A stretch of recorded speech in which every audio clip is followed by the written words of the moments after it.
ഇപ്പോൾ ഈ ദുരന്തത്തിനിരയായ കപ്പലിന്റെ കൂടുതൽ വിവരങ്ങളിലേക്ക് നമ്മൾ പോവുകയാണ്. ഇത് സിംഗപ്പൂർ പതാകയുള്ള ചരക്ക് കപ്പലാണ് വാൻഹായ് 503. വെള്ളിയാഴ്ച കൊളംബോയിൽ നിന്ന് ഇത് പുറപ്പെട്ടു. നവി മുംബൈയിലേക്കായിരുന്നു ഈ കപ്പലിന്റെ യാത്ര. അതിനിടയിലാണ് ഇപ്പോൾ ഈ അപകടമുണ്ടായിരിക്കുന്നത്. ഇത് ഇന്ന് രാവിലെ 9:30-ക്കാണ് ഈ ദുരന്തമുണ്ടായത്. കപ്പലിൽ സ്ഫോടനം എന്ന വിവരമാണ് ഇതുമായി ബന്ധപ്പെട്ട് കോസ്റ്റ് ഗാർഡിന് ലഭിക്കുന്നത്. കണ്ണൂർ അഴീക്കൽ തീരത്ത് നിന്ന് 40 നോട്ടിക്കൽ മൈൽ അകലെയായിരുന്നു അപ്പോൾ ഈ കപ്പലിന്റെ സ്ഥാനം. ബേപ്പൂരിൽ നിന്നാകട്ടെ 78 നോട്ടിക്കൽ മൈൽ അകലെയും. 12:40 ഈ കണ്ടെയ്നറുകളിലേക്ക് തീ വ്യാപിച്ചു എന്നുള്ള വിവരമാണ് വന്നത്. 18 ജീവനക്കാർ കപ്പൽ ഉപേക്ഷിച്ച് ലൈഫ് റാഫ്റ്റിലേക്ക് മാറുകയായിരുന്നു. ഇവരെ MV1 മാർവൽ എന്ന കപ്പൽ വഴിയാണ് ഇവരെ രക്ഷപ്പെടുത്തിയത്. ആകെ 22 ജീവനക്കാരാണ് കപ്പലിൽ ഉണ്ടായിരുന്നത് എന്നതാണ് ലഭ്യമാകുന്ന വിവരം. 18 പേരെ രക്ഷപ്പെടുത്തിയിട്ടുണ്ട്. 2 പേർക്ക് ഗുരുതര പരിക്കുമുണ്ട് എന്ന റിപ്പോർട്ടുകൾ കൂടി വരുന്നുണ്ട്. 4 പേരെ ഈ ദുരന്തത്തിൽ കാണാതായിട്ടുണ്ട്. ഇതിൽ 2 പേർ തായ്വാൻ പൗരന്മാരാണ്. ഒപ്പം ഇന്തോനേഷ്യയിൽ നിന്നുള്ള ഒരാളും മ്യാൻമർ പൗരനും കൂടി ഈ കാണാതായവരിൽ ഉൾപ്പെടുന്നു. അങ്ങനെ 4 പേരെയാണ് കാണാതായിട്ടുള്ളത്. രക്ഷാപ്രവർത്തനം ഇതുമായി ബന്ധപ്പെട്ടിപ്പോൾ നടക്കുന്നുണ്ട്. കോസ്റ്റ് ഗാർഡിന്റെ കപ്പലുകൾ രക്ഷാദൌത്യത്തിന് നേതൃത്വം നൽകുന്നു. രാജ്ദൂത് ഈ രക്ഷാദൌത്യത്തിന്റെ ഭാഗമാണ്. അർണവേഷ്, ഒപ്പം സജേദ്, സമുദ്ര പ്രഹരി, അഭിനവ് എന്നിങ്ങനെയുള്ള കപ്പലുകൾ കോസ്റ്റ് ഗാർഡിന്റെ കപ്പലുകളാണ്. അത് രക്ഷാദൌത്യം നടത്തുന്നുണ്ട്. കോസ്റ്റ് ഗാർഡിന്റെ C-144 വെസൽ ഇതും ഈ രക്ഷാദൌത്യത്തിന്റെ ഭാഗമാകുന്നുണ്ട്. നിലവിൽ നാവികസേനാ കപ്പലുകൾ കൂടി ഈ രക്ഷാദൌത്യത്തിൽ ഏർപ്പെടുന്നുണ്ട്. INS സൂറത്ത്, ഒപ്പം INS സത്ലജ്, ഈ 2 കപ്പലുകൾ കൂടിയും ഈ ദുരന്ത മുഖത്തേക്ക് എത്തുന്നുണ്ട്. ഒപ്പം കോസ്റ്റ് ഗാർഡിന്റെ ഡോർണിയർ വിമാനം കൂടി ഈ സ്ഥിതിഗതികൾ നിരീക്ഷിച്ചുകൊണ്ട് ഇപ്പോൾ ഉണ്ട്. കപ്പലിൽ എന്തൊക്കെയാണ് എന്ന് കൂടി പരിശോധിക്കാം. 4 തരം അപകടകരമായ വസ്തുക്കൾ ഈ ദുരന്തത്തിൽപ്പെട്ട കപ്പലിലുണ്ട് എന്നാണ് മനസ്സിലാക്കാൻ കഴിയുന്നത്. അതിൽ ക്ലാസ് 3യിൽപ്പെട്ട തീപിടിക്കാൻ സാധ്യതയുള്ള ദ്രാവകം ഉൾപ്പെടുന്നു എന്ന വിവരം വരുന്നു.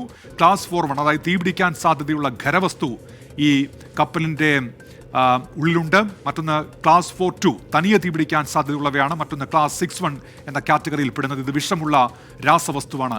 ഇത്രയും സാധനങ്ങളാണ് ഈ കപ്പലിൽ ഉള്ളത് എന്നതാണ് ഇപ്പോൾ പുറത്തുവരുന്ന വിവരം. ദീപക് ധർമ്മൻ കൂടി ഇപ്പോൾ വിവരങ്ങളുമായി ചേരുന്നുണ്ട് കോഴിക്കോട് നിന്ന്. ദീപക്, പുതിയ വിവരങ്ങൾ അറിവാകുന്നുണ്ടോ രക്ഷാദൌത്യവുമായി ബന്ധപ്പെട്ട്? ദീപക്. ഡോക്ടർ ഉന്മേഷ്, ഇതിൽ ഏറ്റവും ഒടുവിൽ ലഭിച്ച വിവരം സൂറത്ത് ഓപ്പറേഷൻ ലീഡ് ചെയ്യുന്നു എന്നുള്ളതാണ്. അതിനുശേഷമുള്ള അപ്ഡേഷൻസ് വന്നിട്ടില്ല.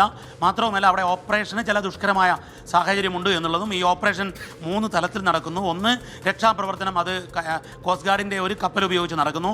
ആ കോസ്റ്റ് ഗാർഡിൻ്റെ കപ്പലിൽ തന്നെയാണ് ഈ പരിക്കേറ്റവരെ സുരക്ഷിതരായി അവർക്ക് പ്രാഥമികമായ ചികിത്സ നൽകുന്നത് എന്നുള്ളതും. അവരെ എങ്ങോട്ടേക്ക് ഷിഫ്റ്റ് ചെയ്യണം എന്നുള്ള കാര്യത്തിൽ ഒരു തീരുമാനമായിട്ടില്ല. അതിന് ചില തടസ്സങ്ങൾ ഉണ്ട്. മാത്രവുമല്ല, ഈ ഷിപ്പിംഗ് ഏജൻറ്റ് ആണ് ഇതിൽ പ്രധാനമായ തീരുമാനമെടുക്കേണ്ടത്. ഇത് കൊളംബോയിൽ നിന്നും മുംബൈയിലേക്ക് പോകുന്ന വെസലാണ്. സിംഗപ്പൂർ ഷിപ്പാണ്. സ്വാഭാവികമായിട്ടും ഏജന്റ് തീരുമാനിക്കുന്നത് മംഗലാപുരത്തിന് സാധ്യതയുണ്ട് എന്നുള്ള വിവരമാണ് ഡിഫൻസ് കേന്ദ്രത്തിൽ നിന്നും അറിയുന്നത്. ഇതിൽ മറ്റൊരു പ്രധാനപ്പെട്ട കാര്യം, ഈ INS സൂറത്ത് എത്തുമ്പോൾ, ഈ സൂറത്ത് എന്ന് പറഞ്ഞാൽ ഇന്ത്യയുടെ ഒരു ഫ്ലാഗ്ഷിപ്പ് കപ്പലാണ്. അതായത് പടക്കപ്പലാണ്.